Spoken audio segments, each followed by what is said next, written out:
Booyakasha. So, get this ready here. All good? Yeah, I'm posting the live link on our social media real quick. All right. I'm on some pretty heavy painkillers, and I still have a great deal of pain, so that ought to be a fun show. Yeah, my back's been killing me, and I had some pain pills left over from my surgery, and it doesn't do anything for me. It just made me tired, but it still hurt. Oh, shit. I'm doing better now, but it was a rough 3 days. What's wrong with you? Shoulder still? Yeah, pinched nerve in my shoulder. Usually if I do the exercises early enough, I can catch it, but apparently I didn't do them early enough today, so yay. That blows. Yeah. I figured we'd lead with the classic today. Just because it's hard to talk about Space Jam. One, it's hard to talk about, period. Right. But you got to almost go in order, and then we can just get to the fun stuff after we're done with Space Jam. Fair enough. Unless you're opposed to that. No. All right. Okay, then. Anything you want to add before we get going? I'll be adding 2 new movies to our giveaway tomorrow. I don't know the names of them off the top of my head, but they'll be up on social media tomorrow. All right. They're still Asian films. Perfect. All right, well, then I'll hit record here as soon as I get this up. All right, ready? Yep.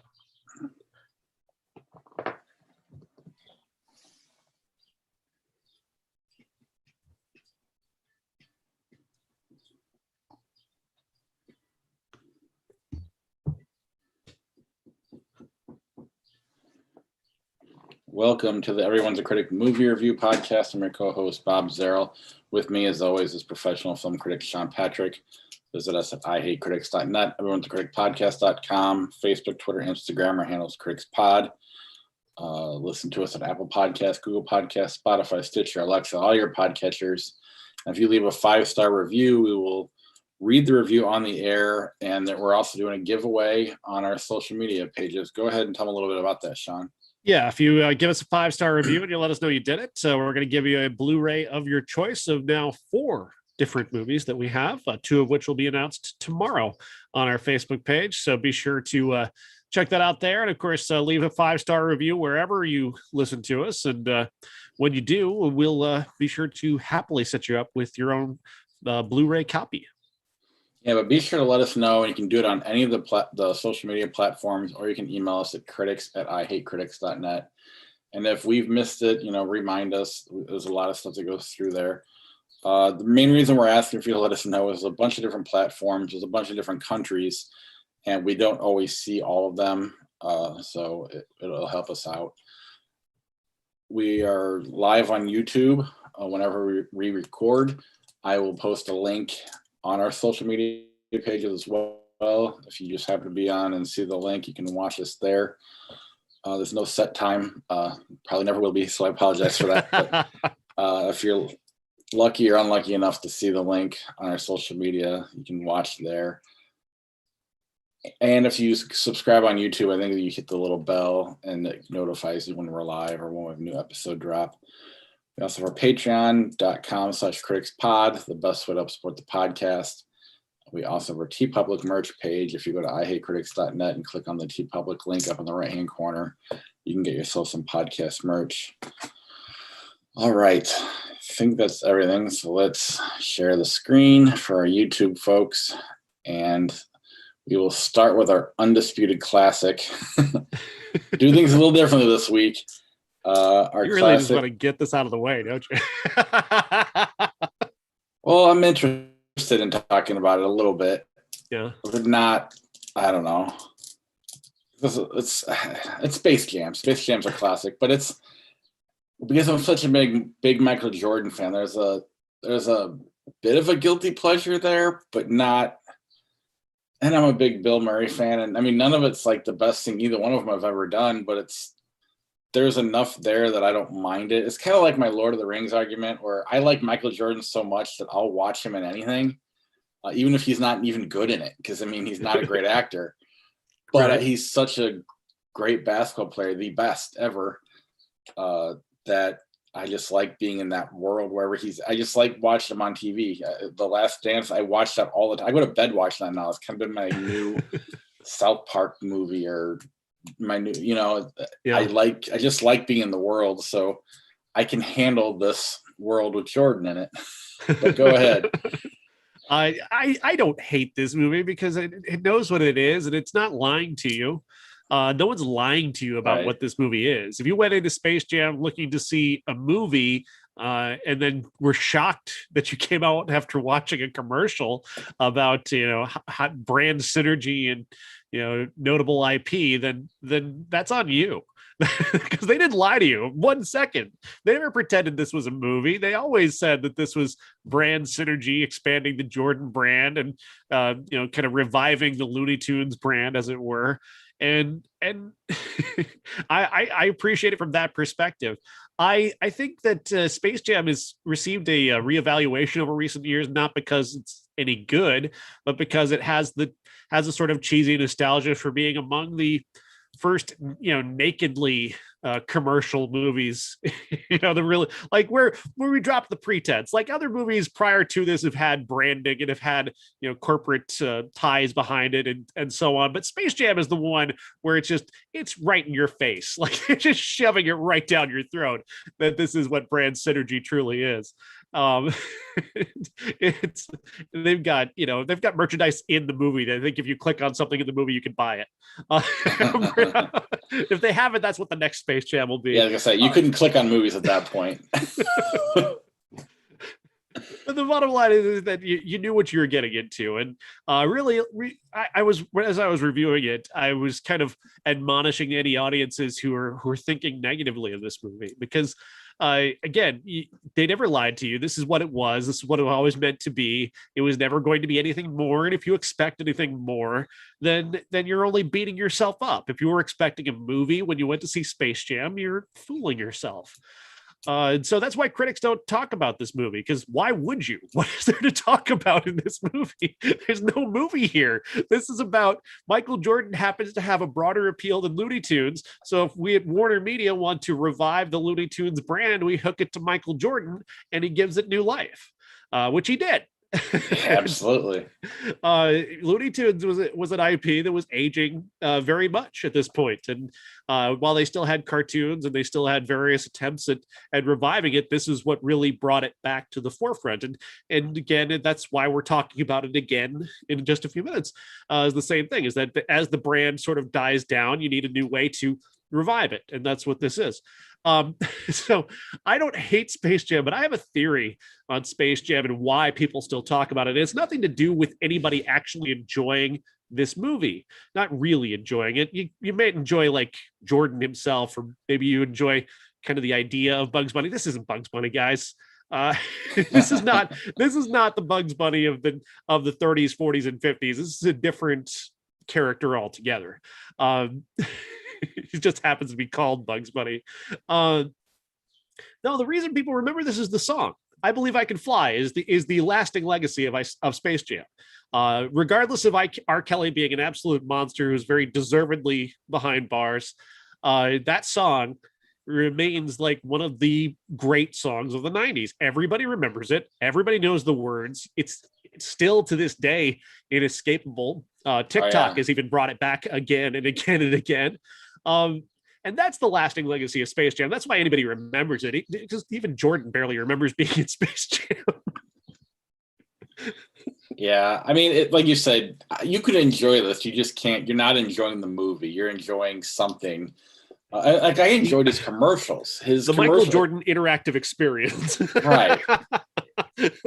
I mean, it's technically a movie, but it's not a movie. It's they're not pretending.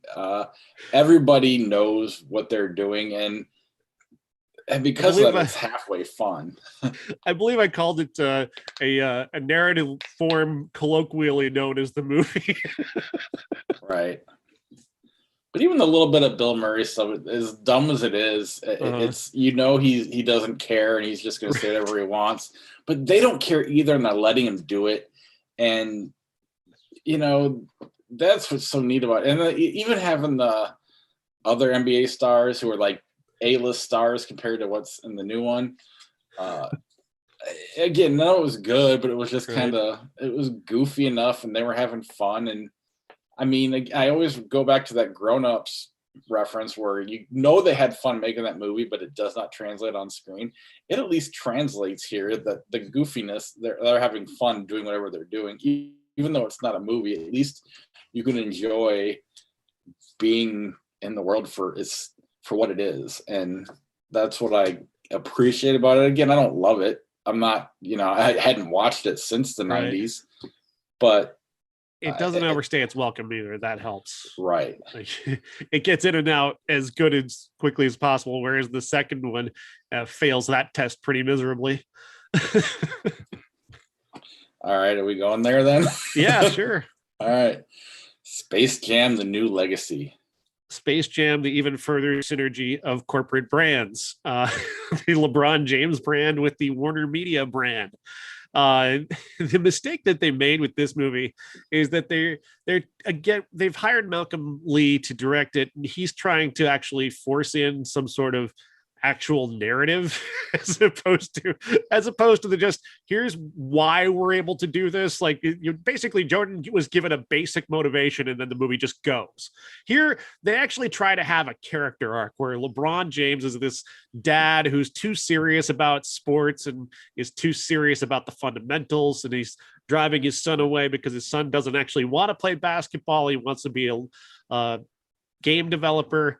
And so the arc should be that LeBron learns how to have fun. The boy learns a little bit about the fundamentals, but he's the kid. He doesn't really have a lesson to learn here. LeBron's the one who should learn a lesson, but no, because LeBron can't be the bad guy. He can't be seen as the guy who needs to learn a lesson. So about maybe halfway through that arc, they just abandoned that completely.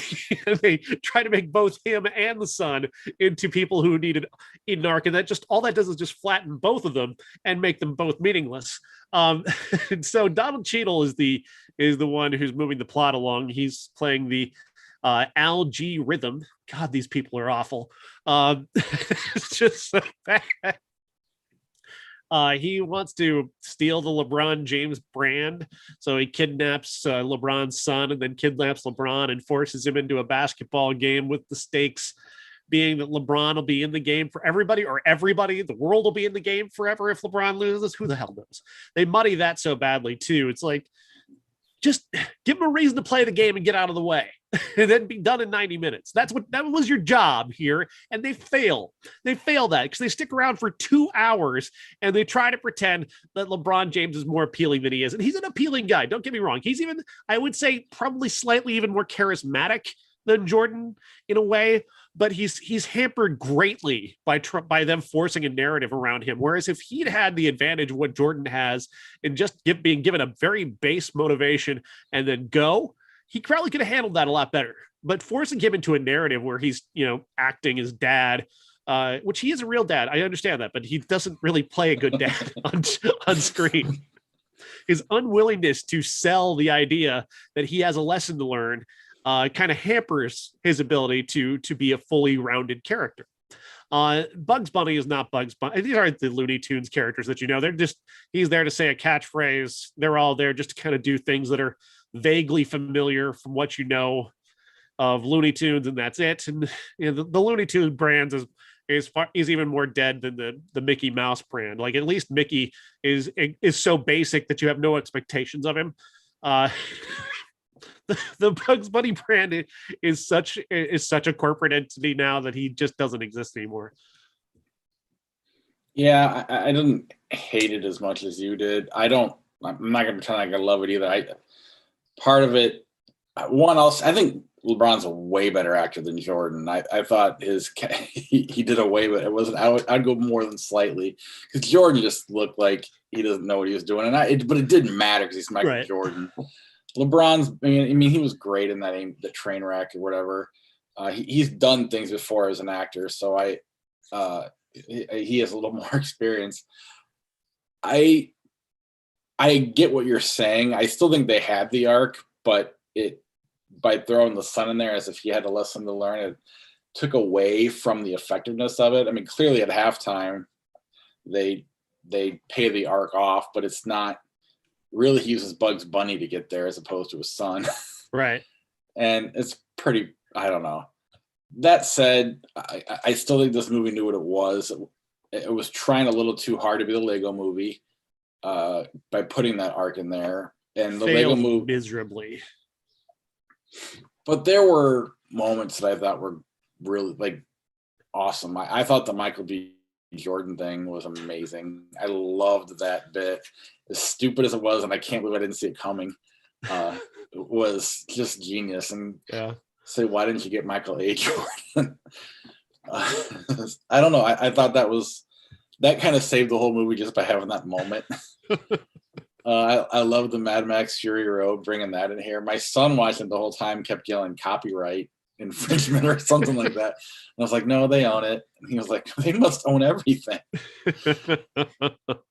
The Warner Media brand very well integrated with the LeBron James brand. Very well. Yeah. And I mean, it's not a great story by any means, but it's simple enough that it gets through. I don't know what the deal is, why we need long movies all of a sudden.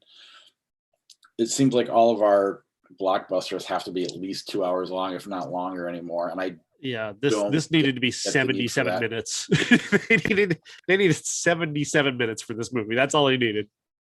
And quite frankly, if they had, it probably would have been, you probably would like it more. You know what I'm saying? I would. I very much would.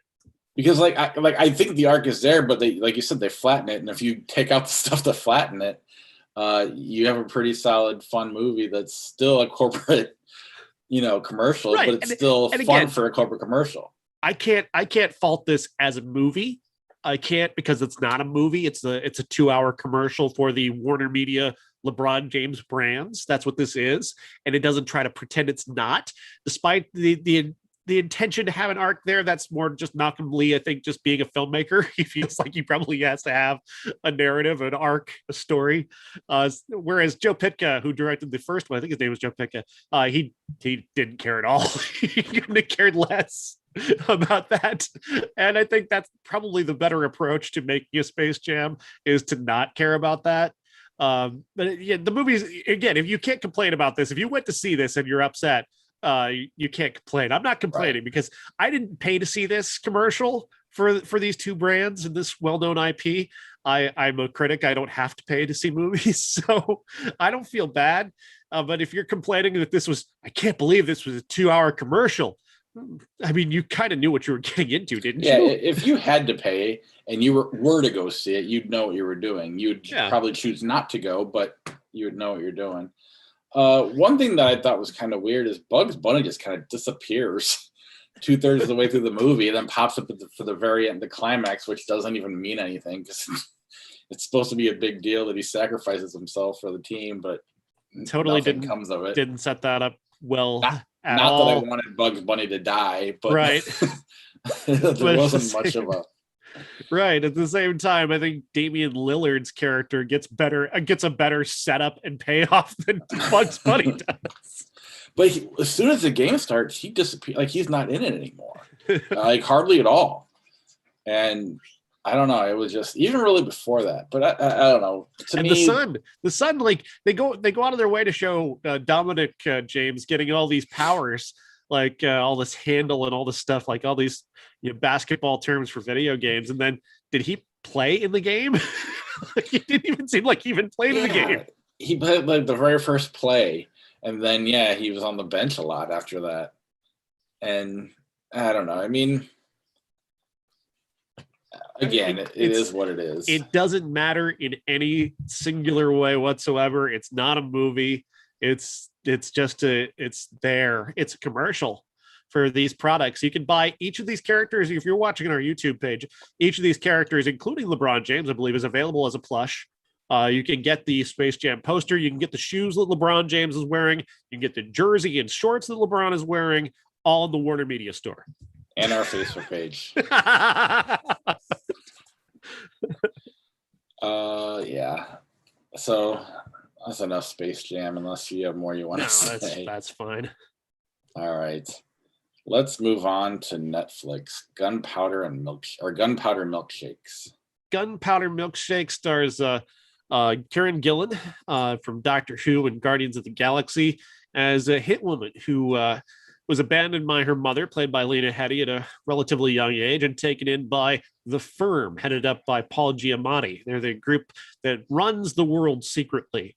And to keep the balance of the world, they have certain people killed, and they use this woman to do their bidding until she does something in a hit that leads to them having to eliminate her. And then she's got to turn to her mother, Lena Headey, along with Michelle Yeoh, Carla Gugino, and Angela Bassett, to have her back in a battle against about a million different meaningless, nameless baddies.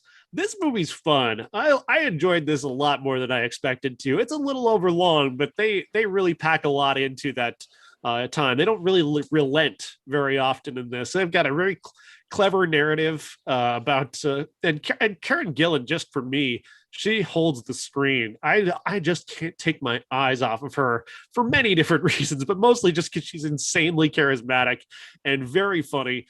And her and Lena Headey have a really wonderful chemistry. This entire cast is really just having so much fun. This reminds me of a lot of different movies, but I can't really settle on one particular one that it reminds me of. It's about a million different ones, but it's ultra violent. It's over the top ridiculous, and it's a lot of fun. This is one of the best things that Netflix has done this year. Yeah, I agree. It is over long, like you said, but it's fun enough that it's definitely watchable. I might probably even watch it again at some point if I'm bored. It's not. I don't know that I necessarily remember it all the time because there's a lot of movies out there nowadays, and we're in such a forgettable time. But it was still, if I came across it, I wouldn't be opposed to watching it. It was fun. I like the cast. You're absolutely right about Karen Gillan, and really all these women could have done this role if they allowed women to do this role back in the day. So, that's right. Because that's what I was thinking, is that you've probably seen this movie with men in it and it's failed.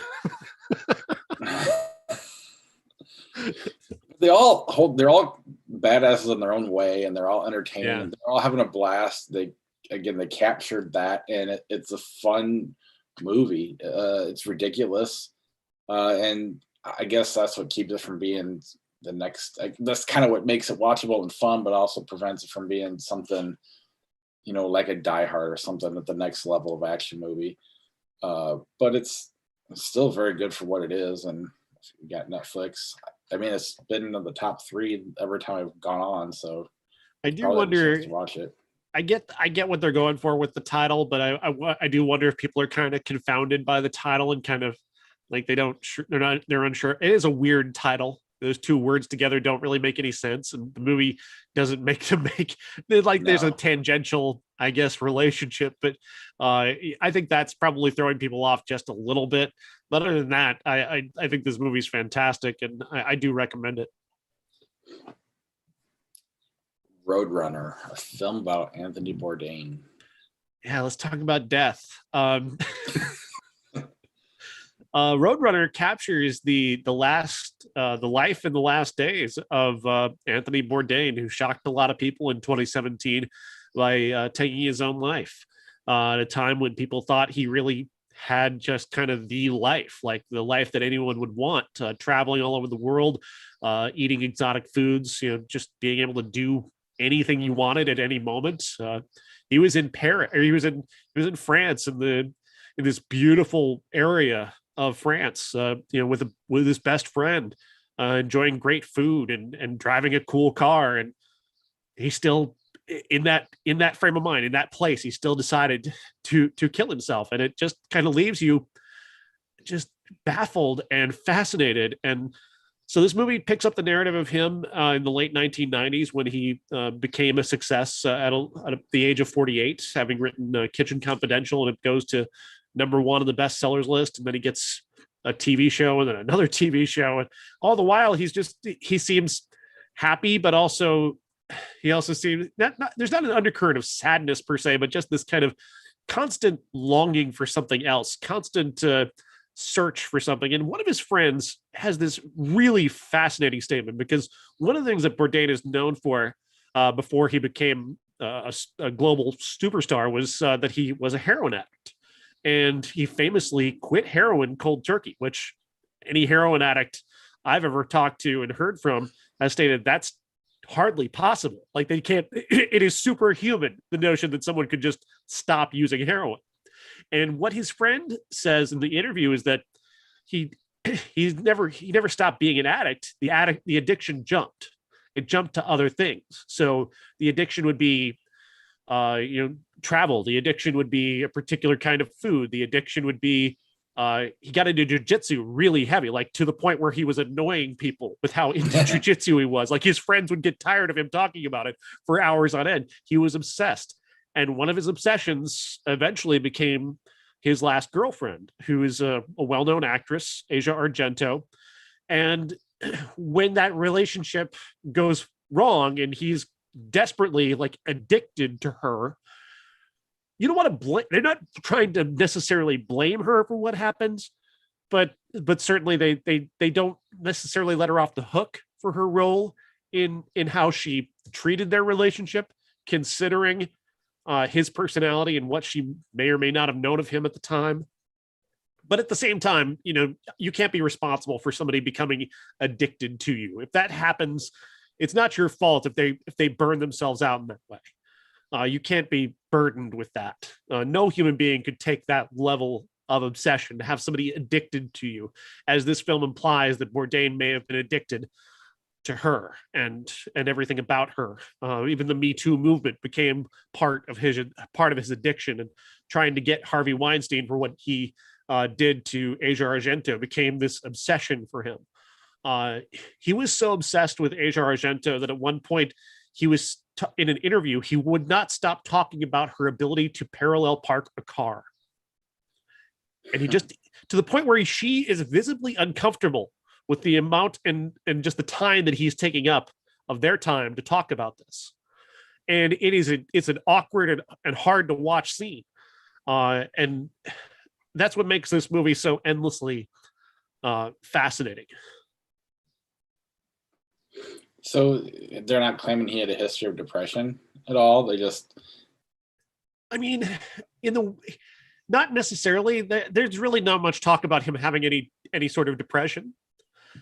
He obviously may have. There's certainly them. I'm sure that's probably part of it somewhere, but it's not really anything that's diagnosed. He did see a therapist occasionally when he felt like it, but there's no real talk of any like long-term depressions.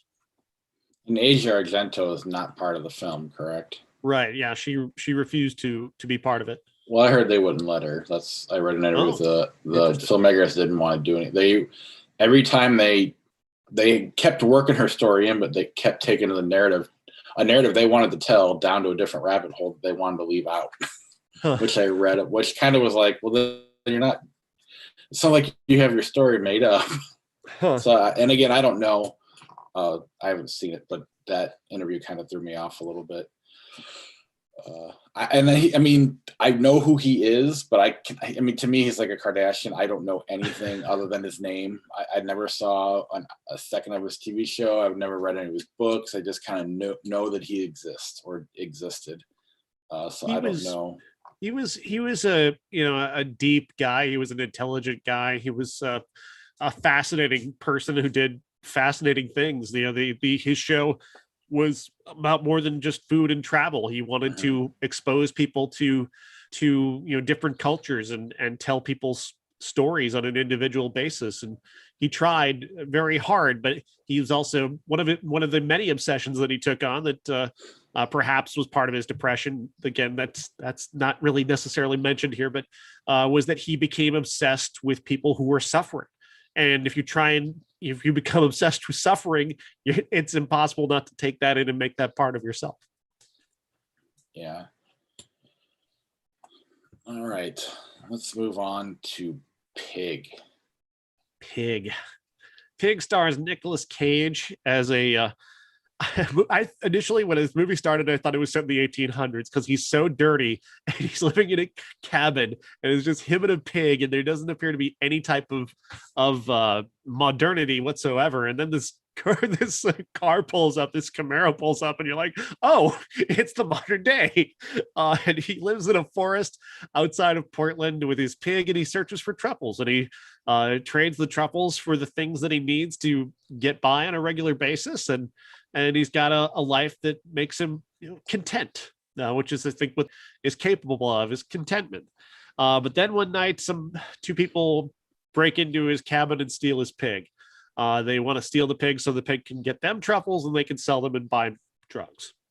The pig then is moved along the line to Portland through this sort of restaurant underground where people each want to get their hands on the pig so they can use it to get truffles. The secret that they don't know is that he doesn't need the pig for that. He knows how to find them regardless. The fact of the matter is that the pig is his friend. And this is a movie that is not about the violent retribution search for a pig related to money. This is about the spiritual emptiness of the world around him, where he found contentment with his friend in this life. He loves something more than himself. And these people don't understand that. And thus, because of that, they expose how empty their own life is. And what a fucking great movie. What a bold, ambitious, brilliant goddamn movie. Well, you said something last week that it's not John Wick with a pig, but what this does is it flirts with that possibility the entire time and never goes there. And then the direction it goes is more like Chef, the Jon Favreau movie. To me, you've watched these Nicolas Cage movies, and he's always going to be interesting. He's always going to be original. And sometimes the movie keeps up with him, sometimes it doesn't. And this movie was right there with him the whole way. It's a great watch. It does a great job of letting it unfold for you. You don't really know what's going on. There's a silliness to it that they play very straight. Everything about it is just perfect. It is a hell of a movie. And I mean, I'm really starting to kind of like Nicolas Cage. I mean, starting to move him up there. When you keep talking about the Travolta Cage thing, I'm just like, fuck the guy who's doing that. Travolta shouldn't be uttered at the same breath, other than the movie Face Off. Because Cage is kind of a genius in a weird way. And like, we're going to talk about another movie too that's not as good, but there's something, I don't know. He's really, really kind of, he knows what he's doing. And I think, and sometimes it appears that he doesn't. Like, sometimes he's just out there picking up paychecks and just and that was much of the early 2000s is him just paycheck, and not really much in investment in what he's doing. Occasionally he would liven up, but it's been since Mandy that it seems like he's really himself again. Like, he's really found it again. But I think we should go back and watch some of those movies that were paychecks. Yeah, there were paychecks, but I think he was great in Bad Lieutenant. There's a bunch of movies we never watched that, we might have individually saw one or two on the side. His straight to video stuff, like Bangkok Dangerous, is impossible to watch. Those movies set in like where he was like a wizard, or where he was like in the 1400s or something. Those movies are utter garbage. That may be, but he is not. And, you watch Wicker Man. That movie clearly he is trying to do something there. I mean, Al Pacino, I think we mentioned on the show how he's blaming that he's purposely taking bad moves to see if he can make them better. Yeah. Cage may be taking a paycheck, but he's definitely doing something unique. and everything. But oftentimes, like when you look at his performances, like Peggy Sue Got Married, I think is a wonderful film.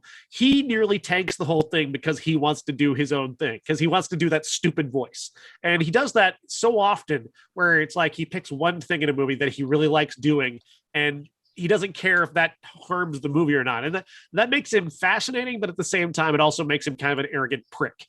Yeah, that's I'm not going to deny that. But at the same time, as he's getting away from those successful movies, financially successful movies, and going into this more indie kind of route, I don't know if indie is the right word, but definitely not your, he hasn't had a lot of theatrical movies in a long time. I mean, like truly wide releases. I don't know if this is truly a wide release. It is. Shockingly enough, it is. But it definitely isn't playing on multiple screens in a multiplex, like most movies are.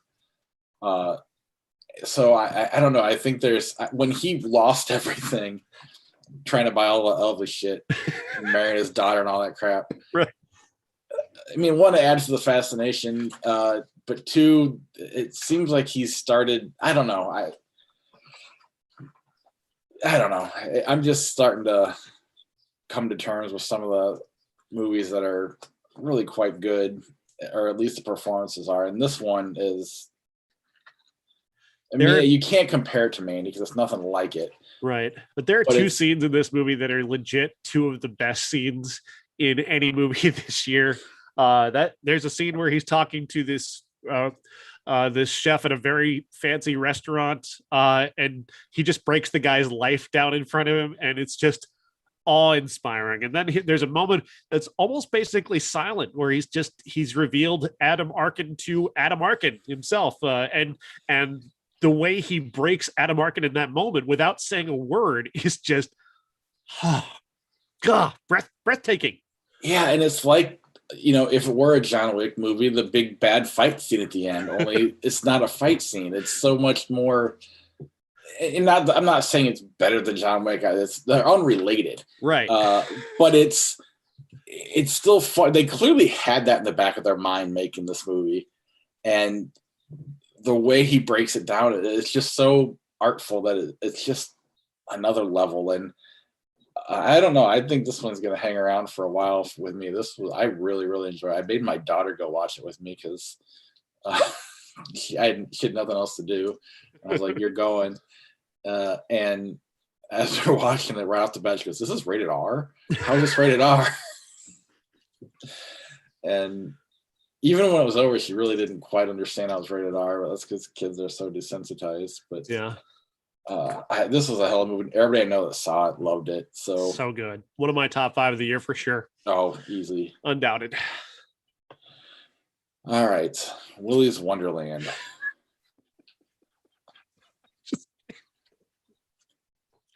Again, I love this movie too.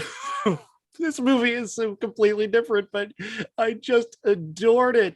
This movie, how do you even begin to describe what this is? Nicolas Cage plays a guy who gets shanghaied into working at this place called Willy's Wonderland, where he's the only employee. His job is to spend the night at Willy's Wonderland and clean the place. And what he doesn't know is that he's going to be this unwitting sacrifice to these satanic mechanical animals in the place that the town has been kind of keeping up. They kind of feed the animal every now and then with the outsiders they capture from the world. And they captured the wrong guy this time because he was more than ready for this bizarre situation. And of course, Nicolas Cage was ready to be attacked by animatronic animals. Of course he was. I mean, this movie, he plays it entirely silent, says not a word, maybe a couple of grunts. That's it. Right. And the rest of the movie is just completely silent. And I loved every second of it. The bizarre decisions that he makes throughout, where he stopped. At one point, he just stops killing because it's break time.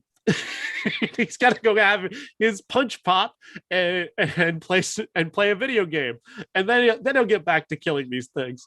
There's these kids in town, and they're they're only there to kind of extend the runtime. They're really in the way. Like you can do entirely without the kids in this movie, and they do drag down a portion of this film for sure, just by basically providing a body count. Although the one young lady does provide some sort of, she provides some narrative function, she provides some emotionality that would otherwise be absent. But my favorite thing about the movie though is just his complete dedication to doing the job. Like, yeah, he's being attacked by animatronic demons, but he's also actually cleaning this place. You know, he cleans the bathroom, and then he gets attacked by a gorilla, and he kills the gorilla, and then he fixes the bathroom. Like, God damn it, it's fucking brilliant. That is so, I just could not get enough of that. And I just so wanted to see what it would look like once he cleaned the whole place up. That just became like this element of completion for me, that this needed closure of this whole thing was just his obsession with consistently, like, not only that, the multiple times he changes his shirt. He'll kill one of these animatronic things and then change his shirt because he got oil on it. He's going to get another Willy's Wonderland shirt. Like, just these weird little things that he's obsessed with. I could not get enough of it. And, you know, I'm adding things to this movie, you know, as a viewer, but I can't help, like, the kids get in the way and do bring the movie down. Almost to the point where the movie doesn't work. But he elevates it so much so that it's his movie. Without him, it's literally nobody else could be in this movie and make this even halfway work. My wife was like, this is like something your brother would do, only you put Nicolas Cage in it to actually make it good. And it is. I mean, this director deserves no credit whatsoever. Nicolas Cage did everything. He had to have. I don't know. It's such a small movie that he. That's sad. You know, there's one thing about that. I can't prove this. I have no evidence for this whatsoever. I have the feeling that Cage just told the director, I don't talk. And the guy's like, well, you're Nicolas Cage. I want you in my movie. So yeah, you don't talk. I feel like he brought his 6-pack of the soda, whatever it was. The shirt changing was his idea. All of that, and maybe none of it's true, but it felt that way. And maybe it's not true, and the director made it feel that way, and that maybe he really is a genius. But it was just almost like the movie couldn't keep up with Nicolas Cage in some ways. Yeah. But like they literally had to throw those kids in there just to slow down this. Like, Nick, we can't have you kill all of them in a row. We have to break in between. We need to know how these. We need somebody to deliver the backstory monologue. Get her to do it. And I don't know how movies get pitched to him. I don't know. Like, all of that is fascinating. If I could interview anybody in the world right now, it'd be Nicolas Cage. Just because, and he wouldn't tell me anything because he's such a weird fucking guy. When we went and saw Mandy and they did that Kevin Smith round table thing or whatever it was, he came dressed in all gold, and he was just, everything he said was awkward. And God, yes, it was.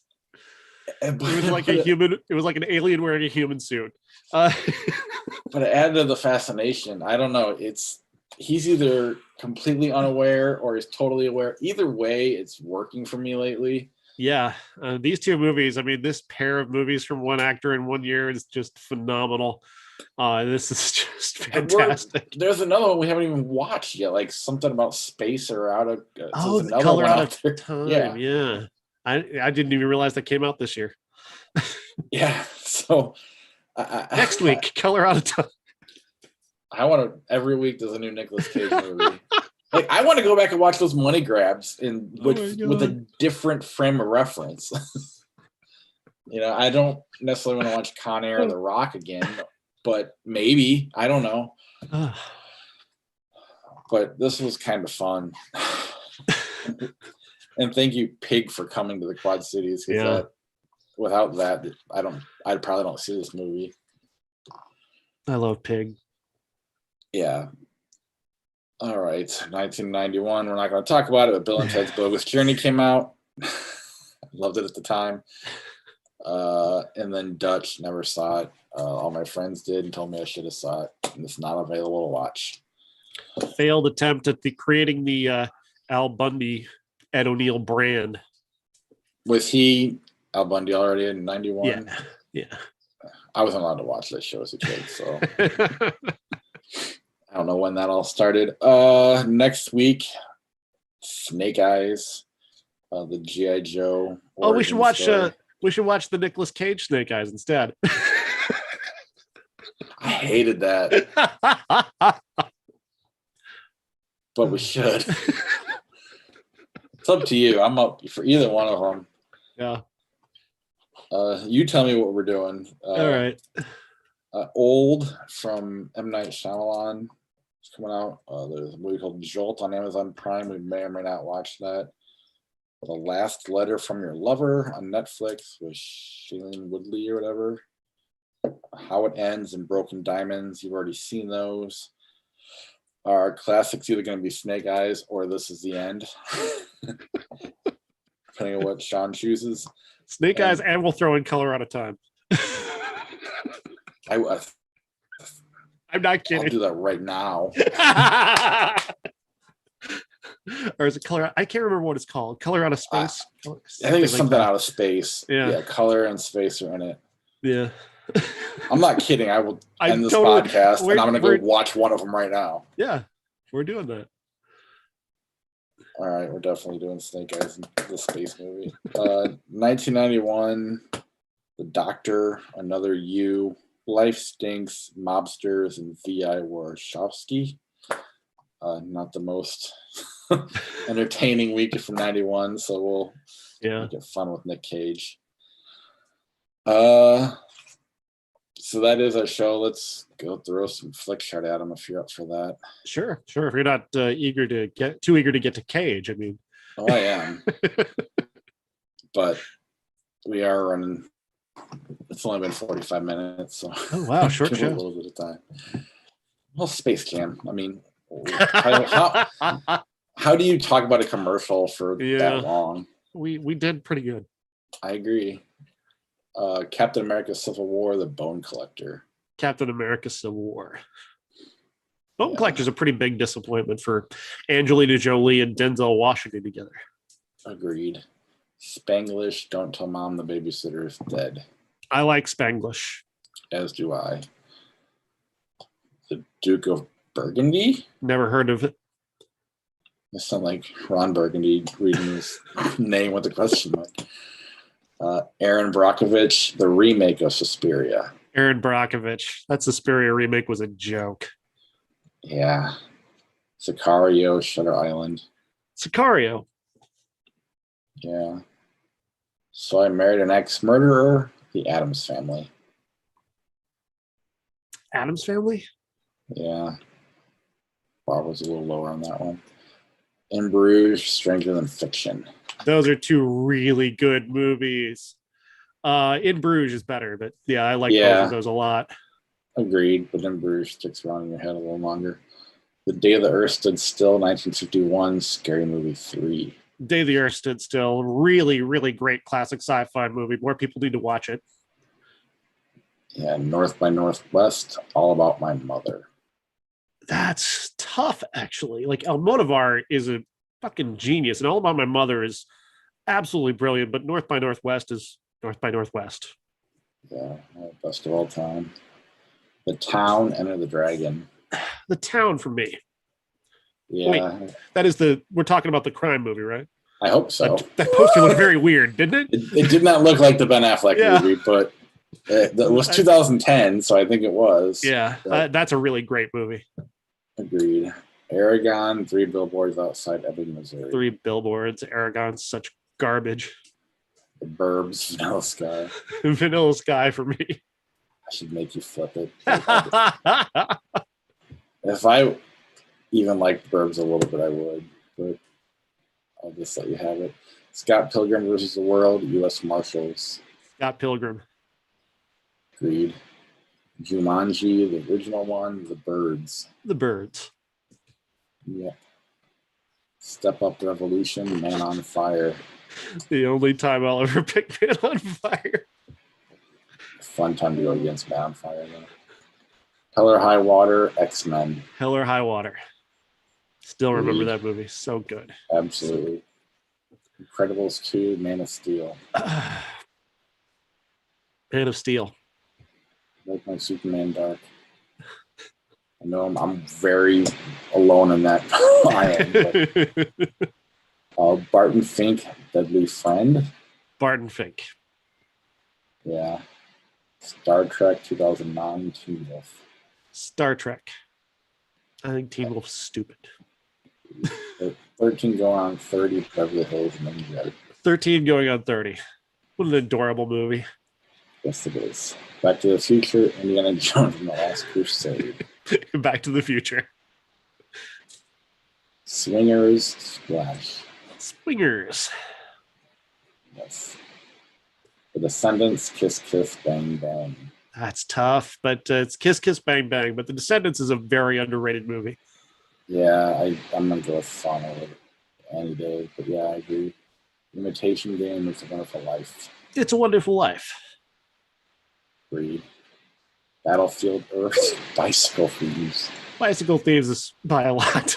It's a very weird comparison. I mean, Nicolas Cage to make Battlefield Earth work. It would be crazy enough that it would be fun. I want the alternate universe where that happened. Close Encounters. Or Stand By Me, I'll go with you.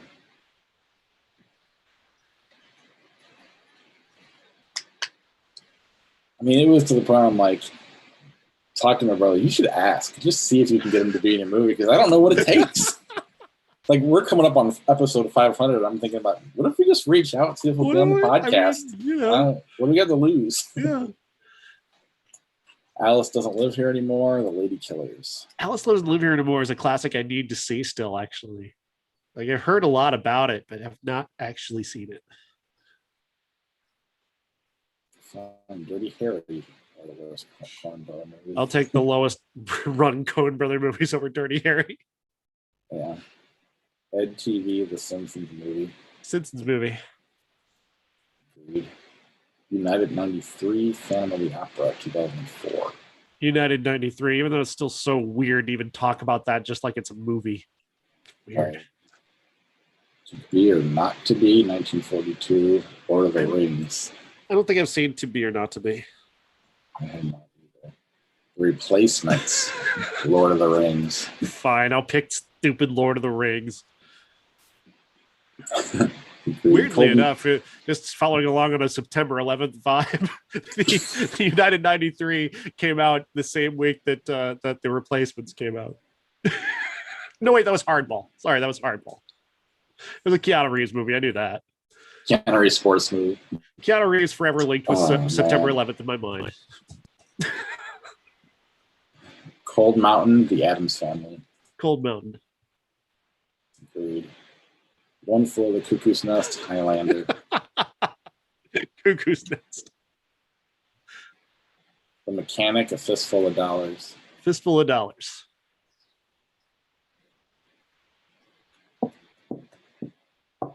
Did you see Clerks 3 got money? Really? Lionsgate bought it. Oh, that's cool. And he starts showing it a month.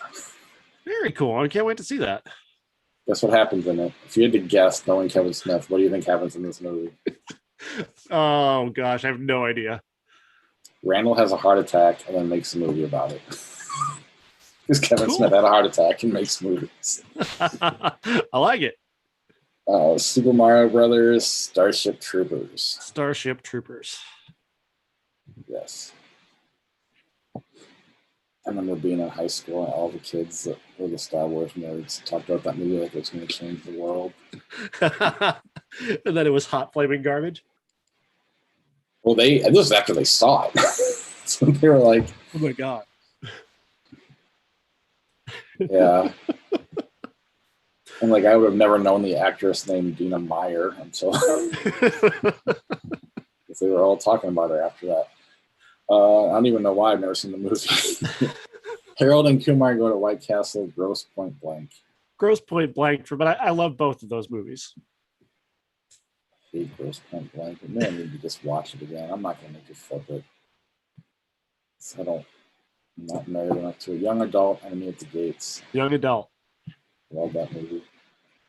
Joker, WALL-E. WALL-E, by a lot for me.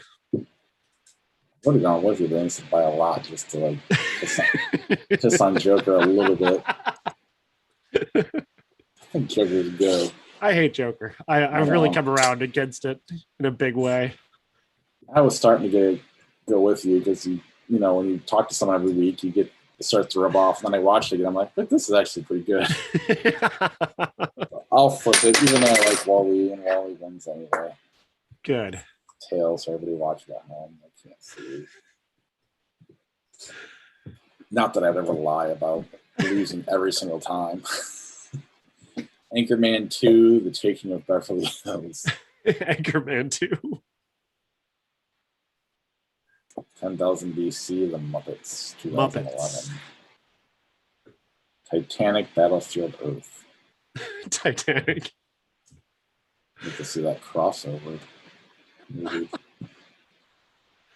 X-Men Apocalypse, Flags of Our Fathers. Flags of Our Fathers. Yes. The Proposal, Bill and Ted's Excellent Adventure. The Proposal for me. I actually like that movie. I think it's funny. Even when you were talking about Space Jam earlier, I just kept thinking about how because Ryan Reynolds wasn't playing the Bugs Bunny character. And then you were literally saying Bugs Bunny wasn't playing the Bugs Bunny character in Space Jam. I just thought that was really funny. I don't know why. No one at home would probably get it. But On the Waterfront, Sleepless in Seattle. My conception of Bugs Bunny is still the 1950s Bugs Bunny. Oh, no, I'm not disagreeing with you at all. I mean, Ryan Reynolds wasn't even playing the Bugs Bunny character, but as a person, he comes off as a Bugs Bunny character all the time, interviews and everything. So I get it. I'm sorry, I just looked up at the flick chart and saw my hero, Ryan Sandberg, and then he's just talking about how cannabis makes his life better. Oh, yeah. He sells weed now. Did you know that? I had no idea. It doesn't bother me. I'm not nothing against it. I'm just like, oh, that's my hero. Oh, yeah.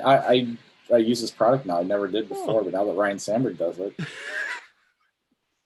No, a friend of mine actually told me he was a spokesperson for a weed company. I was like, oh, that's pretty funny. Cool, man. Get the money. On the waterfront over Sleepless in Seattle for me. Agreed. Beetlejuice, Lethal Weapon 2. Lethal Weapon 2. Agreed completely.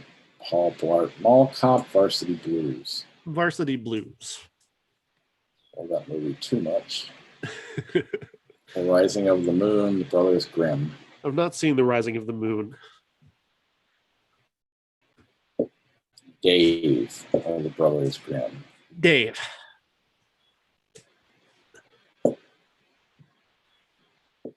All right, Kingpin or Apollo 13? That's tough. I think Apollo 13 is a really great movie. It's it's a blockbuster. It's got a very straightforward, kind of well-made, well-intended movie, but Kingpin's fucking hilarious. When's the last time you watched Apollo 13? Are you at all worried about a backdraft kind of? Not at all. Is this too much of a movie? No, okay. I think Tom Hanks and Gary Sinise are so great, and especially Sinise. His performance is, I think, better. Obviously, it's way better than Forrest Gump. Forrest Gump's a piece of shit. It's the best performance of his career, and I really love his part of that, and he really makes that movie for me. So I don't think that can be ruined. That's good. The Kingpin is way better. Way funnier. I mean, it's just I haven't seen Apollo 13 in forever. I can watch Kingpin in a minute. Right, and Apollo 13, I'm gonna wait till it's a class, so it's 30 years old to watch it again. If I even remember that week, depends on how busy we are. Spanglish or Scanner Darkly? Spanglish. I agree. I feel like we're in the minority though. Father of the Bride, Final Fantasy. These are just getting boring. Yeah, Father of the Bride is better than Final Fantasy, but who cares? 7 pounds, Saw 4. Saw 4 all the way. Creed, Les Mis, Jumanji. Les Mis. Give us something challenging. So there's 3 Tenacious D. It's a Tenacious D. All right, we're done. 2 movies Nicolas Cage is not in. But he would be great in either one, though. He would make both of them better. He would be so amazing in K-Pax or Ronin. He would improve those movies by a landslide. Like, they would actually be memorable classics with Nicolas Cage in them, honestly. Nicolas Cage would improve more movies than any other actor. The problem is there's so many bad movies out there that he's probably the only one that can make them watchable. Now, he would ruin as many movies as he would make better. Don't get me wrong. You put him in, you put him in Pulp Fiction and he probably fucks it up. But he would save a lot of bad movies. It's so true. I can see him. I like K-Pax is a real piece of shit, but he would be amazing as an alien. Like, there's certain guys, you take Kevin Spacey's roles, now that you can't watch his movies anymore, and you throw Nicolas Cage in there, he might make them all better. John Travolta, another one, Battle for Earth. Can we do like one of those Christopher Plummer Kickstarters to replace use Nicolas Cage to replace all of Kevin Spacey? I mean, even the good movies Kevin Spacey was in. Right. I could see Nicolas Cage pulling. I could see him making Usual Suspects and American Beauty even better than they are. So true. Can you imagine Chris Cooper kissing him? What that would be like? Yes, that would be amazing. I can totally see it, and I want to see it for real. Oh my god! Oh, that's our Kickstarter right there. We're starting a Kickstarter to replace Kevin Spacey in every movie with Nicolas Cage. That would be amazing. We should just set that up just for fun and see what happens with it. Might get a little traction for the podcast. All right, that's our show. We'll see you next week. Good day. Oh, that was fun. That was one of the better ones. That was really good. Yeah, Cage just to improve the podcast. Oh my god, it's like a new discovery that we knew existed. Right. All right.